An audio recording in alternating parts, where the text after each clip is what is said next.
Hi friends, எப்பயுமே பொரியல் குழம்பு அந்த மாதிரிலாம் பார்த்து போர் அடிச்சாச்சு.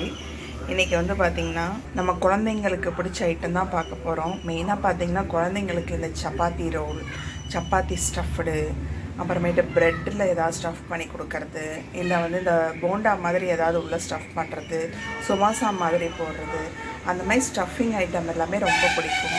ஸ்டஃபிங் ஐட்டம்னாவே உடனே நம்ம எடுக்கிறது வந்து பார்த்திங்கன்னா ஆலு, அதாவது வந்து உருளைக்கிழங்கு தான் வந்து உடனே எடுத்து அதை வேக வச்சு அதில் ஏதாவது மசாலா போட்டு நம்ம பண்ணுவோம்.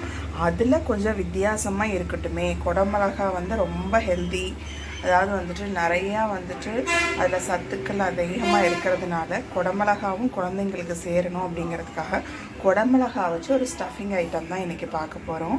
இதுக்கு வந்து ரொம்ப சிம்பிள் தான். பாருங்கள், ஒரு பெரிய வெங்காயத்தை வந்து பொடியாக கட் பண்ணி வச்சுருக்கேன், ஒரு பெரிய தக்காளியை பொடியாக கட் பண்ணி வச்சுருக்கேன், அதே மாதிரி ஒரே ஒரு குடமிளகாவை பொடியாக கட் பண்ணி வச்சுருக்கேன்.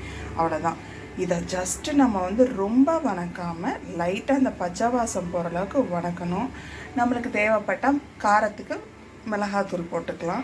ஆனால் நம்ம குழந்தைங்களுக்கு மிளகாத்தூள் பிடிக்க மாட்டேங்குதுங்கிறதுனால நான் வந்து மேகி மசாலா ஆட் பண்ணுறேன். அவ்வளோதான்.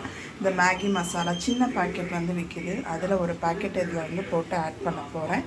வேணும்னா சோயா சாஸ் கொஞ்சம் ஒரு ஸ்பூன், சில்லி சாஸ் ஒரு ஸ்பூன், டொமேட்டோ கெச்சப் ஒரு ஸ்பூன் ஆட் பண்ணி கூட நீங்கள் வந்துட்டு லைட்டாக, அதாவது அடுப்பை ஆஃப் பண்ணிவிட்டு லைட்டாக அதில் மிக்ஸ் பண்ணிவிட்டு நீங்கள் வந்து பார்த்திங்கன்னா ப்ரெட் ரோல்லையோ இல்லை சப்பாத்தி ரோல்லையோ இல்லை வந்து பார்த்திங்கன்னா சமோசா பண்ணுறதுக்கோ ஆலுவை தவிர்த்து, ஆலுவும் எப்பயுமே நான் செய்கிறோம், அதில் குடமிளகாவும் சேரணும் அப்படிங்கிறதுக்காக இந்த ஒரு வித்தியாசமான ரெசிபி, ஸ்டஃப்டு ரெசிபி. அதாவது நம்ம எந்த ஐட்டத்தில் ஸ்டஃப் பண்ணி கொடுக்கலாம் அப்படிங்கிற அந்த ஸ்டஃப்டு ரெசிபி தான் நம்ம இன்றைக்கி பார்க்க போகிறோம். வாங்க எப்படி பண்ணலாங்கிறது பார்க்கலாம்.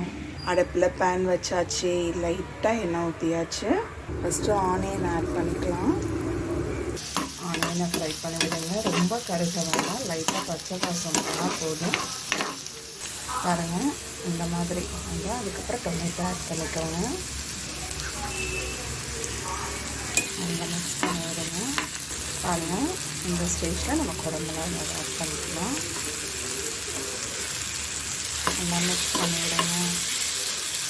இதுக்கு தேவையான உப்பு நிறையா சேர்த்த வேண்டாம், ஏன்னா சப்பாத்தினாலும் சரி பிரெட்டுனாலும் சரி அதுலேயே லைட்டாக உப்பு இருக்கும். அதனால் டிஷ்ஷுக்கு தேவையான உப்பு மட்டும் சேர்த்துக்கணும். பண்ணிவிடுங்க. மேகி மசாலா ஆட் பண்ணுறேன். நீங்கள் வேணால் சில்லி பவுடர் ஆட் பண்ணிக்கலாம். ஒரு லைட்டாக soya sauce, hot and sweet. பாருங்கள், ஸ்டஃபிங் ஐட்டம் ரெடி ஆகிடுச்சு. கேப்சிகம் ஸ்டஃபிங் ஐட்டம் ப்ரெட்டில் வச்சு சாப்பிடுங்க, செம்மையாக இருக்கும். ட்ரை பண்ணி பாருங்கள் ஃப்ரெண்ட்ஸ். இந்த மாதிரி நம்ம ப்ரெட் டோஸ்ட்டுக்கும் வந்து இந்த ஸ்டஃப்டை நம்ம யூஸ் பண்ணிக்கலாம். கேப்சிகம் ஸ்டஃப்டு பாருங்கள், க்ளோஸ் பண்ணியாச்சு. Bread toast ready. Capsicum bread toast. நீங்களும் ட்ரை பண்ணி பாருங்கள் ஃப்ரெண்ட்ஸ். தேங்க்யூ, பாய்.